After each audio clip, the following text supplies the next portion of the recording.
दोस्तों, एक पहाड़ी गांव में अर्जुन नाम का एक बढ़ई कारपेंटर रहता था। उसके साथ उसकी बूढ़ी माँ और एक छोटा बेटा रोहन रहता था। अर्जुन बहुत साधारण इंसान था, न ज्यादा अमीर न बहुत गरीब, लेकिन उसके भीतर एक बात सबसे खास थी। वो हर स्थिति में शांत रहता था, चाहे हालात अच्छे हों या बुरे, और हमेशा यही कहता, समय को अपना काम करने दो, जो होता है अच्छे के लिए ही होता है। गांव के लोगों को उसकी यह बात कभी समझ नहीं आती थी। एक दिन बड़ा तूफान आया। गांव में बहुत तेज तूफान आया। पेड़ गिरने लगे, छतें उड़ने लगी। अर्जुन की छोटी सी लकड़ी की कार्यशाला भी टूट गई। गांव वाले इकट्ठा होकर बोले, अर्जुन, तुम्हारी किस्मत बहुत खराब है। सबसे ज्यादा नुकसान तो तुम्हारा ही हुआ है। अर्जुन ने शांति से कहा, नुकसान हुआ है, पर समय मुझे कुछ सिखाना चाहता है। मैं ईश्वर पर भरोसा रखता हूँ। लोग हंस पड़े। उन्हें उसकी बात बेवकूफी लगी। कुछ हफ्तों बाद अजीब घटना घटी। तूफान के बाद सरकार ने गांव का सर्वे कराया। जिस इलाके में अर्जुन की पुरानी कार्यशाला थी, वह जगह नया बाजार बनाने के लिए चुन ली गई। अर्जुन को उस जमीन के बदले एक बड़ी दुकान और कुछ मुआवजा मिल गया। गांव वाले दौड़े दौड़े आए। वाह अर्जुन, तू तो बहुत भाग्यशाली निकला। देखो,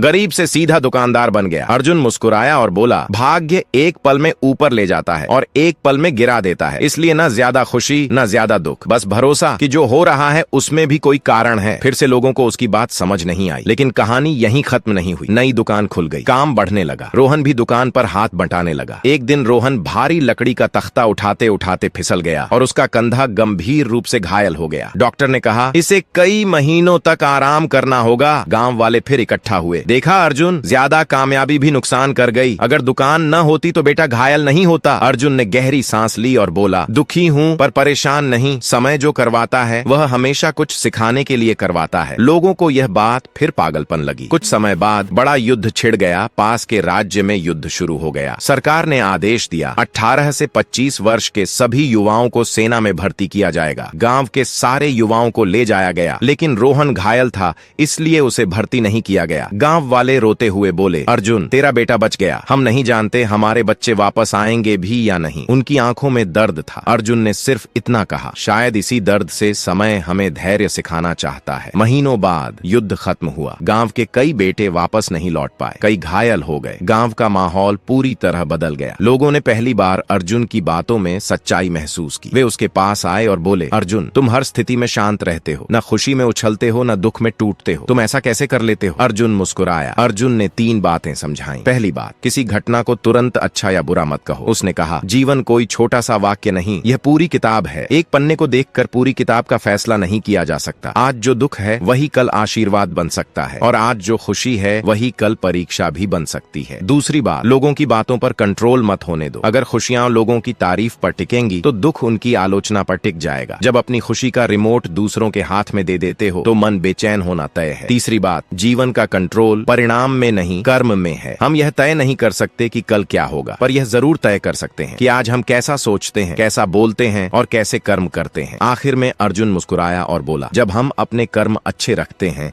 और समय पर भरोसा करते हैं तो जीवन धीरे धीरे समझाता है। जो रुक गया बच गया, जो ठहरा टिक गया, और जो भरोसा रखता है वही सच्चे अर्थों में जीता है। मॉरल ऑफ द स्टोरी, कभी भी किसी घटना को तुरंत बुरा या अच्छा न मानो। जीवन का हर मोड़ आगे चलकर किसी बड़ी सीख का हिस्सा बनता है। बस धैर्य रखो, ईश्वर पर भरोसा करो और अपने कर्म सही रखो, क्योंकि जो भी होता है वो किसी न किसी भलाई के लिए ही होता है।